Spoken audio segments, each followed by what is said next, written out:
Somnifère, le podcast. Il y a des choses de l'enfance que seule l'enfance connaît. Écrit Colum McCann.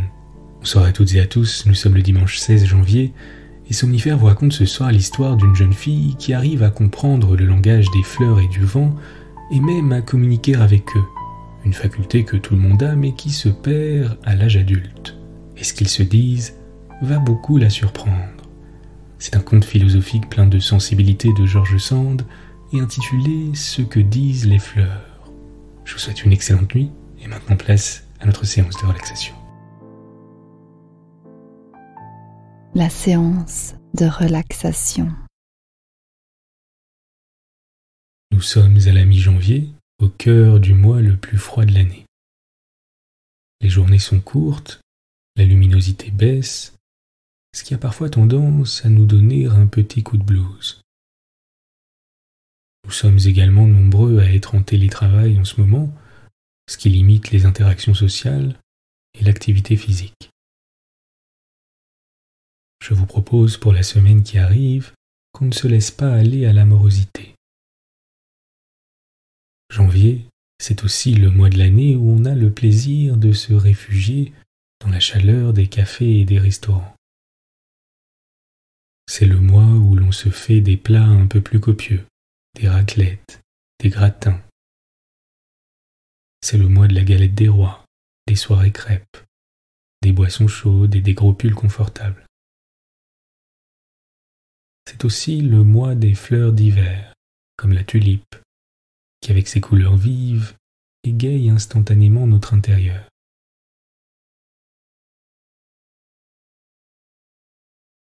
Mettez-vous à l'aise, préparez-vous à refermer cette journée. Si ce n'est déjà fait, fermez les yeux.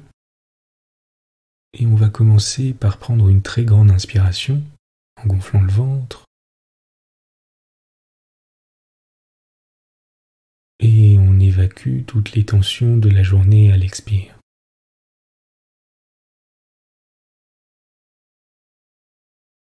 À nouveau, une grande inspiration en gonflant les poumons. Et on expire à notre rythme. On a tous des routines plus ou moins établies, des automatismes, des choses que l'on répète chaque semaine et qui nous maintiennent dans un certain confort. On a tendance à souvent prendre le même petit déjeuner, à se rendre au travail de la même manière, à aller dans les mêmes quartiers, à visiter les mêmes établissements, les mêmes cafés, et oublier qu'il y a d'autres choses à découvrir, d'autres manières de se faire plaisir, d'autres expériences à tenter.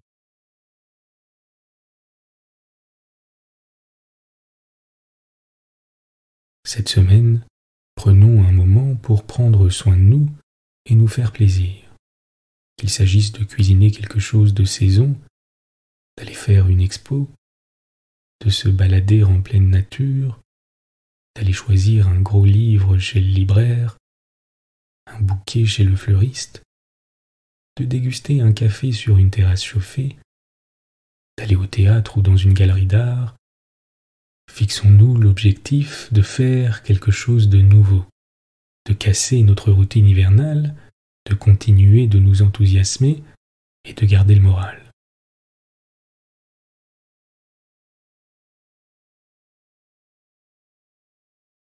Prenez à présent simplement un moment pour observer vos sensations et concentrez-vous sur votre respiration, sans avoir aucune attente particulière.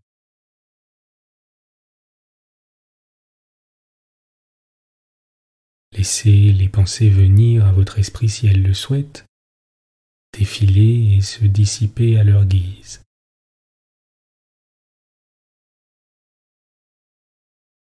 Un peu comme des feuilles au gré du vent.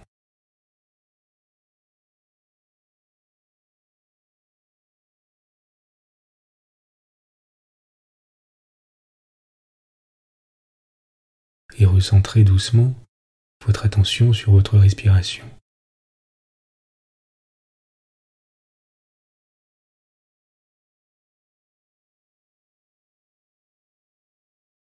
Soyez conscient de l'air que vous inspirez et que vous expirez.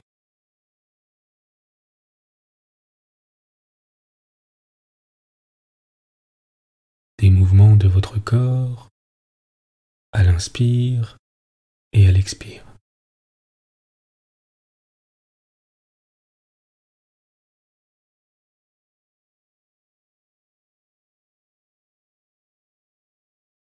De votre ventre qui monte et qui descend.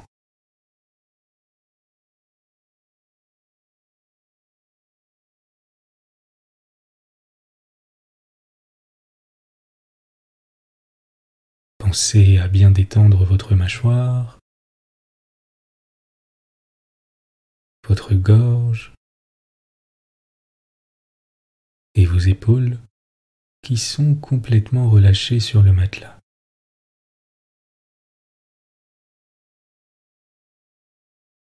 Concentrez toute votre attention sur vos bras et vos mains pendant quelques instants, en prenant le soin de les relâcher complètement.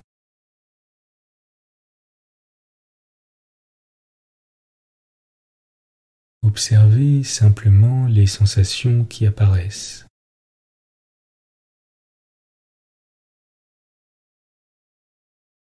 Tout en continuant de concentrer votre attention sur votre respiration,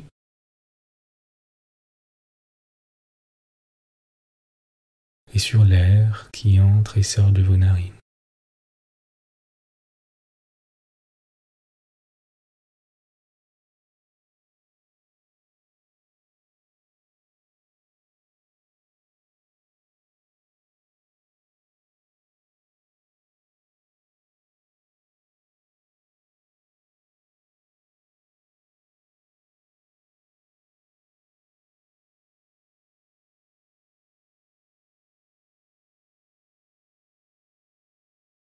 Vous pouvez, si vous le souhaitez, formuler dans votre esprit une intention pour la semaine à venir.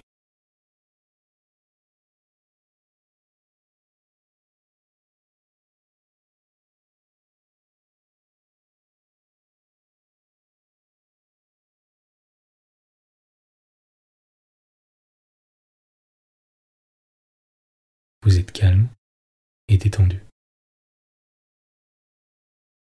L'histoire du soir. George Sand, ce que disent les fleurs. Quand j'étais enfant, ma chère Aurore, j'étais très tourmenté de ne pouvoir saisir ce que les fleurs se disaient entre elles. Mon professeur de botanique m'assurait qu'elles ne disaient rien. Soit qu'il fût sourd, soit qu'il ne voulût pas me dire la vérité, il jurait qu'elles ne disaient rien du tout. Je savais bien le contraire. Je les entendais babiller confusément, surtout à la rosée du soir. Mais elles parlaient trop bas pour que je pusse distinguer leurs paroles. Et puis, elles étaient méfiantes, et quand je passais près des plates-bandes du jardin ou sur le sentier du pré, elles s'avertissaient par une espèce de psite qui courait de l'une à l'autre. C'était comme si l'on eût dit sur toute la ligne « Attention, taisons-nous, voilà l'enfant curieux qui nous écoute. » Je m'y obstinai. Je m'exerçai à marcher si doucement, sans frôler le plus petit brin d'herbe, qu'elles ne m'entendirent plus et que je pus m'avancer tout près. Alors, en me baissant sous l'ombre des arbres pour qu'elles ne vissent pas la mienne, je saisis enfin des paroles articulées. Il fallait beaucoup d'attention. C'étaient de si petites voix, si douces, si fines, que la moindre brise les emportait. Je ne sais pas quelle langue elles parlaient. Ce n'était ni le français ni le latin qu'on m'apprenait alors. Mais il se trouva que je comprenais fort bien. Il me sembla même que je comprenais mieux ce langage que tout ce que j'avais entendu jusqu'alors. Un soir, je réussis à me coucher sur le sable et à ne plus rien perdre de ce qui se disait auprès de moi dans un coin bien abrité du parterre. Comme tout le monde parlait dans tout le jardin, il ne fallait pas s'amuser à vouloir surprendre plus d'un secret en une fois. Je me tins donc là, bien tranquille, et voici ce que j'entendis dans les coquelicots. « Mesdames et messieurs, il est temps d'en finir avec cette platitude. Toutes les plantes sont également nobles. Notre famille ne le cède à aucune autre et accepte qui voudra la royauté de la rose. Je déclare que j'en ai assez et que je ne reconnais à personne le droit de se dire mieux né et plus titré que moi. » À quoi les marguerites répondirent toutes ensemble que l'orateur coquelicot avait raison. Une d'elles, qui était plus grande que les autres et fort belle, demanda la parole et dit « Je n'ai jamais compris les grands airs que prend la famille des roses. En quoi, je vous le demande, une rose est-elle plus jolie et mieux faite que moi? La nature et l'art se sont entendus pour multiplier le nombre de nos pétales et l'éclat de nos couleurs. Nous sommes même beaucoup plus riches, car la plus belle rose n'a guère plus de 200 pétales, et nous en avons jusqu'à 500. Quant aux couleurs, nous avons le violet et presque le bleu pur que la rose ne trouvera jamais. Moi, dit un grand pied d'alouette vivace, moi, le prince Delphinium, j'ai l'azur des yeux dans ma corolle, et mes nombreux parents ont toutes les nuances du rose. La prétendue reine des fleurs a donc beaucoup à nous envier, et quant à son parfum si vanté, ne parlez pas de cela, reprit vivement le coquelicot. Les hâbleries du parfum me portent sur les nerfs. Qu'est-ce, je vous prie, que le parfum? Une convention établie par les jardiniers et les papillons. Moi, je trouve que la rose sent mauvais, et que c'est moi qui embaume. Nous ne sentons rien, dit la Marguerite, et je crois que par là nous faisons preuve de tenue et de bon goût. Les odeurs sont des indiscrétions ou des vanteries. Une plante qui se respecte ne s'annonce point par des émanations. Sa beauté doit lui suffire. Je ne suis pas de votre avis, s'écria un gros pavot qui sentait très fort. Les odeurs annoncent l'esprit et la santé. Les rires couvrirent la voix du gros pavot. Les œillets s'en tenaient les côtes et les résédas se pâmaient. Mais au lieu de se fâcher, il se remit à critiquer la forme et la couleur de la rose qui ne pouvait répondre. Tous les rosiers venaient d'être taillés et les pousses remontantes n'avaient encore que de petits boutons bien serrés dans leur lange vert. Une pensée fort richement vêtue critiqua amèrement les fleurs doubles, et comme celles-ci étaient en majorité dans le parterre, on commença à se fâcher. Mais il y avait tant de jalousie contre la rose qu'on se réconcilia pour la railler et la dénigrer.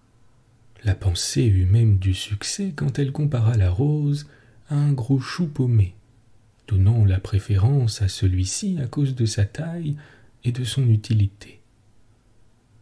Les sottises que j'entendais m'exaspérèrent, et tout à coup parlant leur langue. « Taisez-vous » m'écriai-je en donnant un coup de pied à ces sottes fleurs. « Vous ne dites rien qui vaille. Moi qui m'imaginais entendre ici des merveilles de poésie, quelle déception vous me causez avec vos rivalités, vos vanités et votre basse envie. » Il se fit un profond silence, et je sortis du parterre. Voyons donc, me disais-je, si les plantes rustiques ont plus de bon sens que ces péronnelles cultivées, qui en recevant de nous une beauté d'emprunt semblent avoir pris nos préjugés et nos travers. Je me glissai dans l'ombre de la haie touffue, me dirigeant vers la prairie. Je voulais savoir si les spirées qu'on appelle reines des prés avaient aussi de l'orgueil et de l'envie. Mais je m'arrêtai auprès d'un grand églantier dont toutes les fleurs parlaient ensemble. Tâchons de savoir, pensai-je, si la rose sauvage dénigre la rose à 100 feuilles et méprise la rose pompon. Il faut vous dire que dans mon enfance, on n'avait pas créé toutes ces variétés de roses que les jardiniers savants ont réussi à produire depuis par la greffe et les semis. La nature n'en était pas plus pauvre pour cela. Nos buissons étaient remplis de variétés nombreuses de roses à l'état rustique. La canina, ainsi nommée parce qu'on la croyait un remède contre la morsure des chiens enragés, la rose cannelle, la musquée, la rouillée qui est l'une des plus jolies, la rose pimprenelle, la cotonneuse, la rose alpine, etc., etc. Puis dans les jardins, nous avions des espèces charmantes à peu près perdues aujourd'hui. Une panachée rouge et blanc qui n'était pas très fournie en pétales, mais qui montrait sa couronne d'étamines d'un beau jaune vif et qui avait le parfum de la bergamote. Elle était rustique au possible, ne craignant ni les étés secs, ni les hivers rudes. La rose pompon, grand et petit modèle, qui est devenue excessivement rare. La petite rose de mai, la plus précoce et peut-être la plus parfumée de toutes, qu'on demanderait en vain aujourd'hui dans le commerce. La rose de Damas, que nous savions utiliser et qu'on est obligé à présent de demander au midi de la France. Enfin, la rose à 100 feuilles, ou pour mieux dire à 100 pétales, dont la patrie est inconnue et que l'on attribue généralement à la culture. C'est cette rose centifolia qui était alors pour moi, comme pour tout le monde, l'idéal de la rose. Et je n'étais pas persuadé, comme l'était mon précepteur, qu'elle fût un monstre dû à la science des jardiniers. Je lisais dans mes poètes que la rose était de toute antiquité le type de la beauté et du parfum. À coup sûr, ils ne connaissaient pas nos rosethés qui ne sentent plus la rose, et toutes ces variétés charmantes qui de nos jours ont diversifié à l'infini, mais en l'altérant essentiellement, le vrai type de la rose. On m'enseignait alors la botanique. Je n'y mordais qu'à ma façon. J'avais l'odorat fin et je voulais que le parfum fût un des caractères essentiels de la plante. Mon professeur, qui prenait du tabac, ne m'accordait pas ce critérium de classification. Il ne sentait plus que le tabac, et quand il flairait une autre plante, il lui communiquait des propriétés sternutatoires tout à fait avilissantes. J'écoutais donc de toutes mes oreilles ce que disaient les églantiers au-dessus de ma tête, car dès les premiers mots que je pus saisir, je vis qu'ils parlaient des origines de la rose. « Reste ici, doux zéphyr, disait-il, nous sommes fleuris. Les belles roses du parterre dorment encore dans leurs boutons verts. Vois, nous sommes fraîches et riantes, et si tu nous berces un peu, nous allons répandre des parfums aussi suaves que ceux de notre illustre reine. » J'entendis alors le zéphyr qui disait « Taisez-vous, vous n'êtes que des enfants du Nord. Je veux bien causer un instant avec vous, mais n'ayez pas l'orgueil de vous égaler à la reine des fleurs. » « Cher zéphyr, nous la respectons et nous l'adorons, » répondirent les fleurs de l'églantier. « Nous savons comme les autres fleurs du jardin en sont jalouses. Elles prétendent qu'elle n'est rien de plus que nous, qu'elle est fille de l'églantier et ne doit sa beauté qu'à la greffe et à la culture. Nous sommes des ignorantes et nous ne savons pas répondre.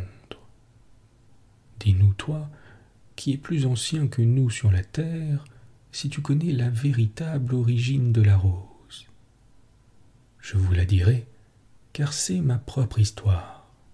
Écoutez-la et ne l'oubliez jamais. » Et le zéphyr raconta ceci. Au temps où les êtres et les choses de l'univers parlaient encore la langue des dieux, j'étais le fils aîné du roi des orages. Mes ailes noires touchaient les deux extrémités des plus vastes horizons. Ma chevelure immense s'en mêlait aux nuages. Mon aspect était épouvantable et sublime, j'avais le pouvoir de rassembler les nuées du couchant et de les étendre comme un voile impénétrable entre la terre et le soleil. Longtemps, je régnais avec mon père et mes frères sur la planète inféconde. Notre mission était de détruire et de bouleverser. Mes frères et moi, déchaînés sur tous les points de ce misérable petit monde, nous semblions ne devoir jamais permettre à la vie de paraître sur cette scorie informe que nous appelons aujourd'hui la terre des vivants. J'étais le plus robuste et le plus furieux de tous. Quand le roi mon père était là, il s'étendait sur le sommet des nuées et se reposait sur moi du soin de continuer l'œuvre de l'implacable destruction. Mais au sein de cette terre, inerte encore, s'agitait un esprit, une divinité puissante, l'esprit de la vie, qui voulait être, et qui, brisant les montagnes, comblant les mers, entassant les poussières, se mit un jour à surgir de toutes parts. Nos efforts redoublèrent et ne servirent qu'à hâter l'éclosion d'une foule d'êtres qui nous échappaient par leur petitesse ou nous résistaient par leur faiblesse même. D'humbles plantes flexibles, de minces coquillages flottants, prenaient place sur la croûte encore tiède de l'écorce terrestre, dans les limons, dans les eaux, dans les détritus de tout genre. Nous roulions en vain les flots furieux sur ces créations ébauchées. La vie naissait et apparaissait sans cesse sous des formes nouvelles, comme si le génie patient et inventif de la création eût résolu d'adapter les organes et les besoins de tous les êtres au milieu tourmenté que nous leur faisions. Nous commencions à nous lasser de cette résistance passive en apparence, irréductible en réalité. Nous détruisons des races entières d'êtres vivants, d'autres apparaissaient organisés pour nous subir sans mourir. Nous étions épuisés de rage. Nous nous retirâmes sur le sommet des nuées pour délibérer et demander à notre Père des forces nouvelles. Pendant qu'il nous donnait de nouveaux ordres, la terre, un instant délivrée de nos fureurs, se couvrit de plantes innombrables où des myriades d'animaux, ingénieusement conformés dans leurs différents types, cherchèrent leur abri et leur nourriture dans d'immenses forêts ou sur les flancs de puissantes montagnes, ainsi que dans les eaux épurées de lacs immenses. « Allez, nous dit mon père, le roi des orages. Voici la terre qui s'est parée comme une fiancée pour épouser le soleil. Mettez-vous entre eux. Entassez les nuées énormes, mugissez, et que votre souffle renverse les forêts, aplanisse les monts et déchaîne les mers. Allez, et ne revenez pas tant qu'il y aura encore un être vivant, une plante debout sur cette arène maudite où la vie prétend s'établir en dépit de nous. » Nous nous dispersâmes sur les deux hémisphères, et moi, fondant comme un aigle le rideau des nuages, je m'abattis sur les antiques contrées de l'Extrême-Orient, là où de profondes dépressions du haut plateau asiatique, s'abaissant vers la mer sous un ciel de feu, font éclore au sein d'une humidité énergique les plantes gigantesques et les animaux redoutables. J'étais reposé des fatigues subies. Je me sentais doué d'une force incommensurable. D'un coup d'aile, je rasais toute une contrée, d'un souffle j'abattais toute une forêt, et je sentais en moi une joie aveugle, enivrée, la joie d'être plus fort que toutes les forces de la nature. Tout à coup, un parfum passa en moi comme par une aspiration inconnue à mes organes, et surpris d'une sensation si nouvelle, je m'arrêtai pour m'en rendre compte. Je vis alors pour la première fois un être qui était apparu sur la terre en mon absence, un être frais, délicat, imperceptible, la rose. Je fondis sur elle pour l'écraser. Elle plia, se coucha sur l'herbe et me dit « Prends pitié, je suis si belle et si douce. Respire-moi tu m'épargneras. » Je la respirai et une ivresse soudaine abattit ma fureur. Je me couchai sur l'herbe et je m'endormis auprès d'elle. Quand je m'éveillai, la rose s'était relevée et se balançait mollement, bercée par mon haleine apaisée. « Sois mon ami, me dit-elle, ne me quitte plus. Quand tes ailes terribles sont pliées, je t'aime et te trouve beau. Sans doute, tu es le roi de la forêt. Ton souffle adouci est un chant délicieux. Reste avec moi ou prends-moi avec toi, afin que j'aille voir de plus près le soleil et les nuages. » Je mis la rose dans mon sein et je m'envolai avec elle.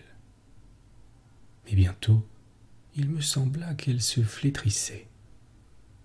Alanguie, car elle ne pouvait plus me parler, son parfum cependant continuait à me charmer, et moi, craignant de l'anéantir, je volai doucement, je caressai la cime des arbres, j'évitai le moindre choc. Je remontai ainsi avec précaution jusqu'au palais de nuées sombres où m'attendait mon père. « Que veux-tu » me dit-il. « Et pourquoi as-tu laissé debout cette forêt que je vois encore sur les rivages de l'Inde?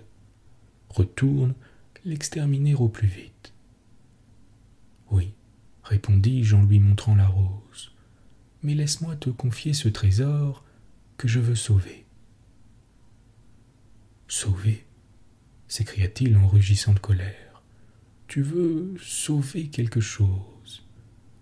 Et d'un souffle, il arracha de ma main la rose qui disparut dans l'espace en semant ses pétales flétris. Je m'élançai pour ressaisir au moins un vestige, mais le roi, irrité et implacable, me saisit à son tour, me coucha, la poitrine sur mon genou, et avec violence m'arracha mes ailes dont les plumes allèrent dans l'espace rejoindre les feuilles dispersées de la rose. « Misérable enfant, me dit-il, tu as connu la pitié, tu n'es plus mon fils. Va-t'en rejoindre sur la terre le funeste esprit de la vie qui me brave, nous verrons s'il fera de toi quelque chose, à présent que grâce à moi, tu n'es plus rien. » Et me lançant dans les abîmes du vide, il m'oublia à jamais. Je roulai jusqu'à la clairière et me trouvai anéanti à côté de la rose, plus riante et plus embaumée que jamais. Quel est ce prodige? Je te croyais morte et je te pleurais. As-tu le don de renaître après la mort? Oui, répondit-elle, comme toutes les créatures que l'esprit de vie féconde. Vois ces boutons qui m'environnent. Ce soir, j'aurai perdu mon éclat et je travaillerai à mon renouvellement, tandis que mes sœurs te charmeront de leur beauté et te verseront les parfums de leur journée de fête. Reste avec nous, n'es-tu pas notre compagnon et notre ami? J'étais si humilié de ma déchéance que j'arrosai de mes larmes cette terre à laquelle je me sentais à jamais rivé. L'esprit de la vie sentit mes pleurs et s'en émut. Il m'apparut sous la forme d'un ange radieux et me dit: « Tu as connu la pitié, tu as eu pitié de la rose, je veux avoir pitié de toi. Ton père est puissant, mais je le suis plus que lui, car il peut détruire, et moi, je peux créer. » En parlant ainsi, l'être brillant me toucha, et mon corps devint celui d'un bel enfant avec un visage semblable au coloris de la rose. Des ailes de papillon sortirent de mes épaules et je me mis à voltiger avec délice. « Reste avec les fleurs sous le frais abri des forêts, » me dit la fée. « À présent, ces dômes de verdure te cacheront et te protégeront. Plus tard, quand j'aurai vaincu la rage des éléments, tu pourras parcourir la terre où tu seras béni par les hommes et chanté par les poètes. Quant à toi, rose charmante, qui la première a su désarmer la fureur par la beauté, sois le signe de la future réconciliation des forces aujourd'hui ennemies de la nature. Tu seras aussi l'enseignement des races futures, car ces races civilisées voudront faire servir toutes choses à leurs besoins. Mes dons les plus précieux, la grâce, la douceur et la beauté, risqueront de leur sembler d'une moindre valeur que la richesse et la force. Apprends-leur, aimable rose, que la plus grande et la plus légitime puissance est celle qui charme et réconcilie. Je te donne ici un titre que les siècles futurs n'oseront pas t'ôter. Je te proclame reine des fleurs. Les royautés que j'institue sont divines et n'ont qu'un moyen d'action, le charme. Depuis ce jour, j'ai vécu en paix avec le ciel, chéri des hommes, des animaux et des plantes.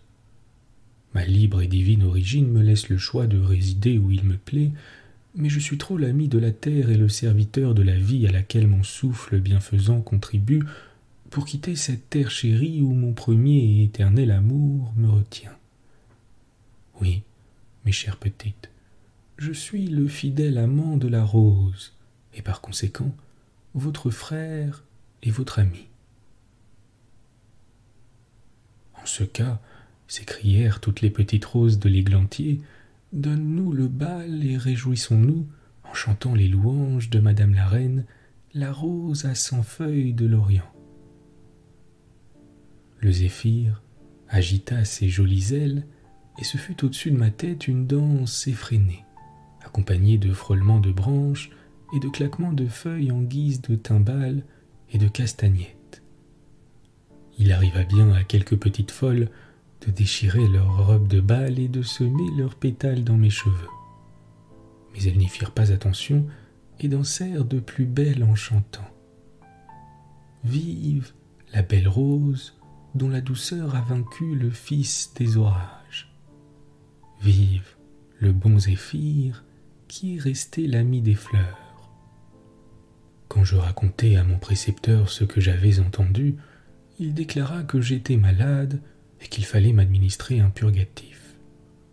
Mais ma grand-mère m'en préserva en lui disant « Je vous plains si vous n'avez jamais entendu ce que disent les roses.